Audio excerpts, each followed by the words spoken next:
Many years ago, in the beautiful town of Iragun, there lived a man named Obaseki. Obaseki was not like most men. Unlike other men his age who worked as carpenters and some as bricklayers and others as welders, Obaseki sold food on the streets. He was a food vendor. He had a local restaurant, what we fondly refer to as Mama Put, where he sold all types of delicious delicacies on the streets of Iragun. Obaseki was very popular, and despite the fact that he was a man, he had lots and lots of customers every blessed day. And this made his neighbors, Iya Suliya and Iya Bashira, who sold food on the same street with him, very jealous. They wondered how a man would be selling food and would have a lot of people standing on the queue to buy his food. Meanwhile, they who were women only had very few persons patronizing them. They wondered what his secret was. Iya Bashira had sent one of her friends to secretly go and buy Obaseki's food, just so she could eat it and see what was so fantastic about the food. But she realized that there was nothing peculiar about his food. As a matter of fact, her own food was more delicious than his. Iya Bashira did not know what to do. Her business was slowly running down because of Obaseki's restaurant, and she could not afford for that to happen because she had too many mouths to feed and take care of. So one day, Iya Bashira came up with a plan. She invited her niece, who lived in a neighboring state, to come over to her place. She wanted her to come over and get a job at Obaseki's restaurant so she could serve as a spy and tell her what Obaseki was doing differently, what his secret was, so that she could apply it in her own business before he completely runs her and the other women who sold food out of business. Meanwhile, Obaseki was very happy because he was very successful. There was never a dull moment in his restaurant. Everyone wanted to buy food from him, the rich and the poor. The rich would park their cars and with their expensive clothes be struggling for a plate of food at Obaseki's restaurant, despite the fact that there were other better places where they could eat. Obaseki was very happy. Obaseki was married and had 3 beautiful wives, but his wives were never allowed to come to his shop. He had forbade them, saying, "Folashade, Adiola, Bisi, on no account should you ever come to my restaurant during the day. And on no account should you eat the food that I sell at my restaurant. And lastly, on no account should you reveal any of these things that I've told you to anyone. It is for your own good though. A word is enough for the wise." Obaseki said to them. His wives, Folashade, Adiola, and Bisi, wondered why their husband would not allow them to eat the food that he sold at his own restaurant, or at least come out to assist him because of the crowd that he pulled. Although Adiola and Bisi did not really bother so much about it, after all, Obaseki provided very well for them. Folashade, on the other hand, was worried. Her husband Obaseki had changed drastically after the death of their only child, Okpe. They had not always been this wealthy, and she was once Obaseki's only wife. And her husband Obaseki had not always owned a local restaurant. As a matter of fact, he had once been a bus driver and had once been very poor. Their only child, Okpe, was very sick, and they were too poor to pay for good medical care. Even though Obaseki had sold everything that he had, including his bus, to save his son Okpe had still died. After the death of Okpe, Obaseki had a 360-degree change. Okpe's death had affected him so badly as he shared a very great bond with Okpe, as he was their only child. Obaseki locked himself indoors for days, weeping and crying. Folashade was very worried, and after some days, Obaseki traveled to his hometown Ijesha. And when he came back, that was when he opened this restaurant. And in a matter of just 3 months, his restaurant had exploded. He was now the number one food vendor in the whole of Iragun. Folashade saw this very disturbing because not only did her husband not know how to cook ordinary white rice, not to talk of cooking food to sell. Also, her husband, who had always preached against polygamy, had gone ahead to take 2 more wives. Folashade had tried to speak to her husband severally, but he never gave her any listening ears. Something had died inside of him. Obaseki, on the other hand, was very happy. He was now very wealthy and his business was doing very well. Although he was not the one that did the actual cooking, but after his staff was done cooking, he would send them all out to the front of the shop to go and pray for sales. And then he would go inside to where the food was and put his secret sauce before the food was served to the public.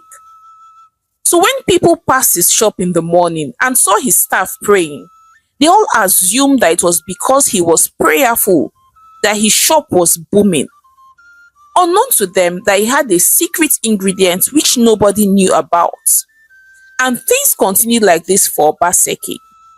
Meanwhile, Iya Bashira's niece, Feromi, had come all the way to Iragun from Sangotedo just to come and spy on Obaseki. Feromi was a very beautiful young lady and always caught the attention and stares of men.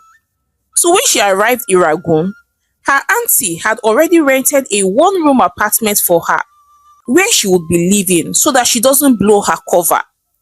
Because if she was going to walk from Iya Bashira's house, sooner or later, Obaseki was going to find out that she had been sent to spy on him and would sack her.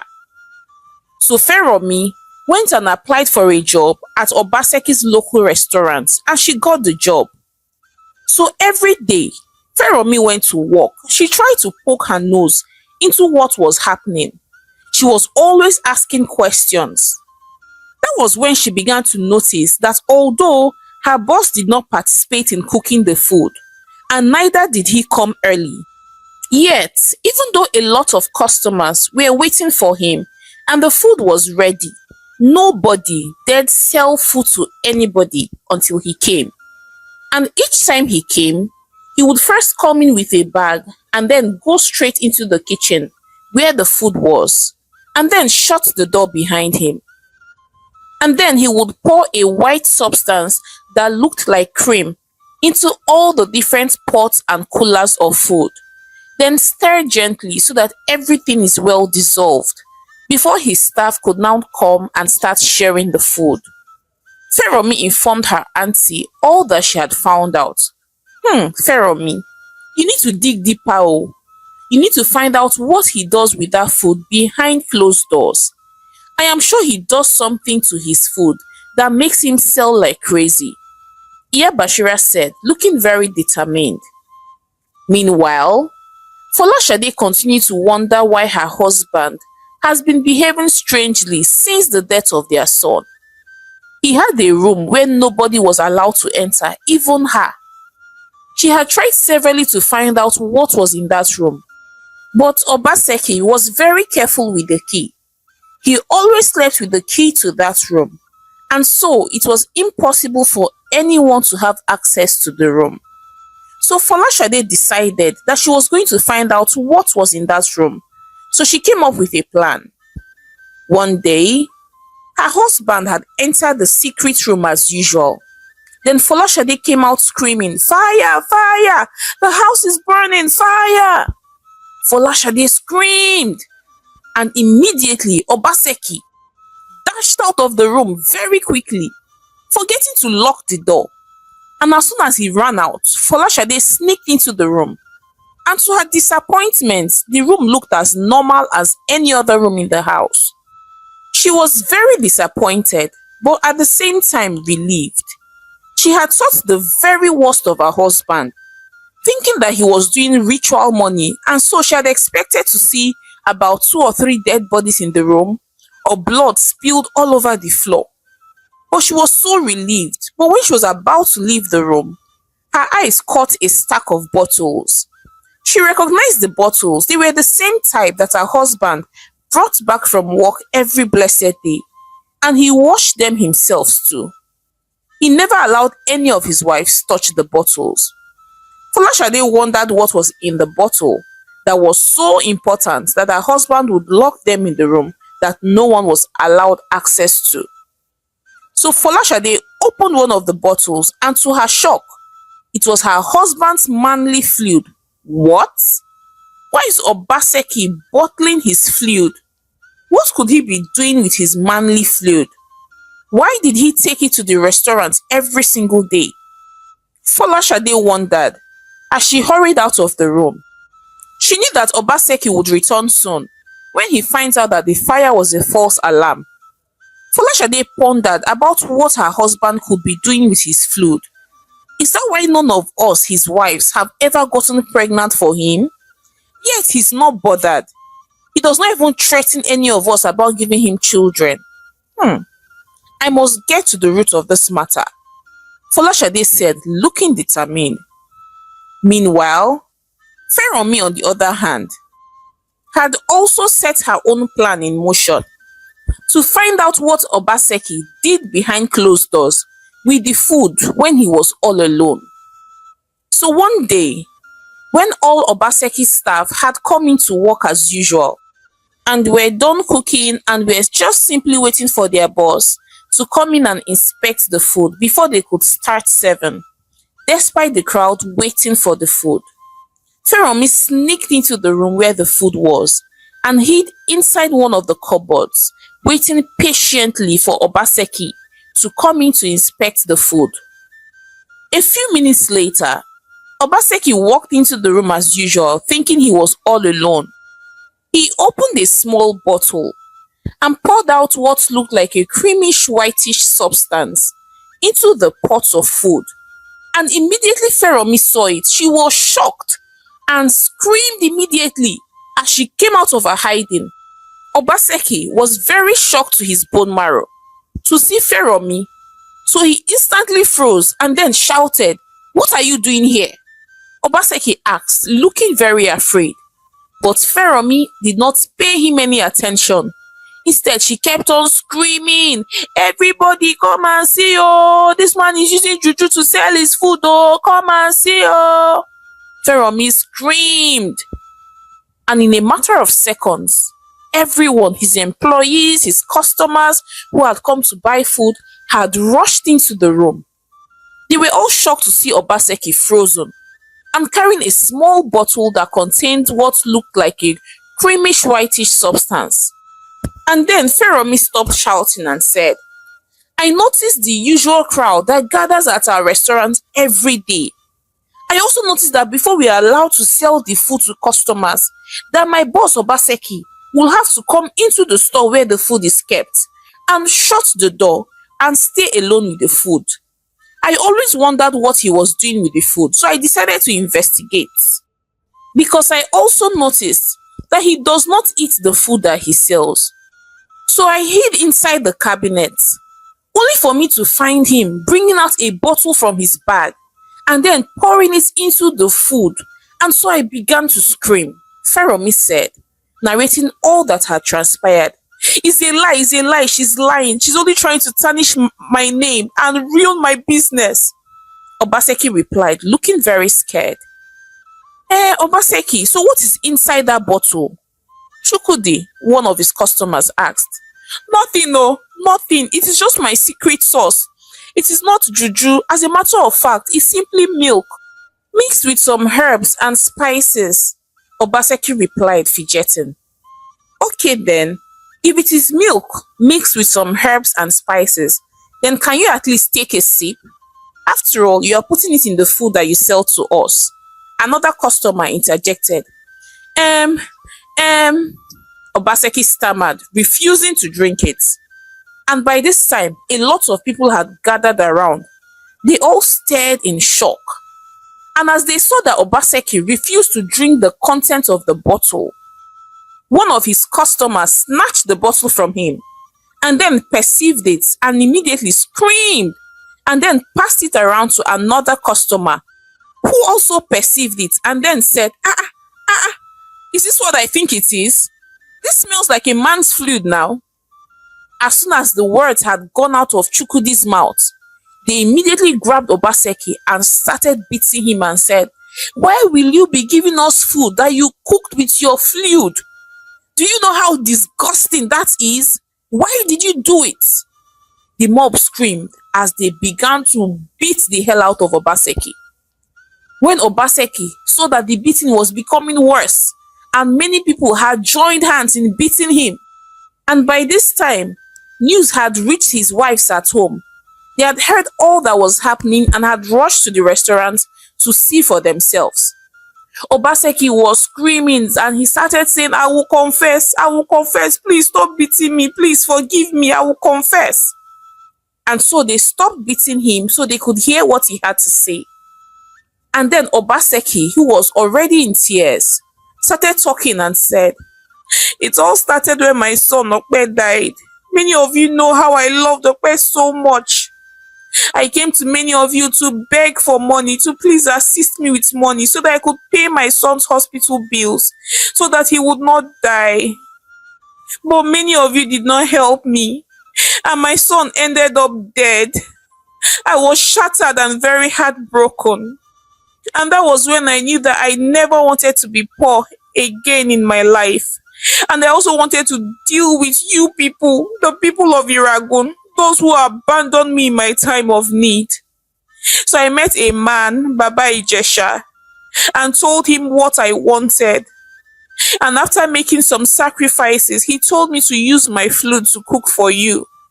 That way, it will not only give me wealth, but that as many people that eat my food will come down with one terminal illness or the other and die in the future. It's only a matter of time.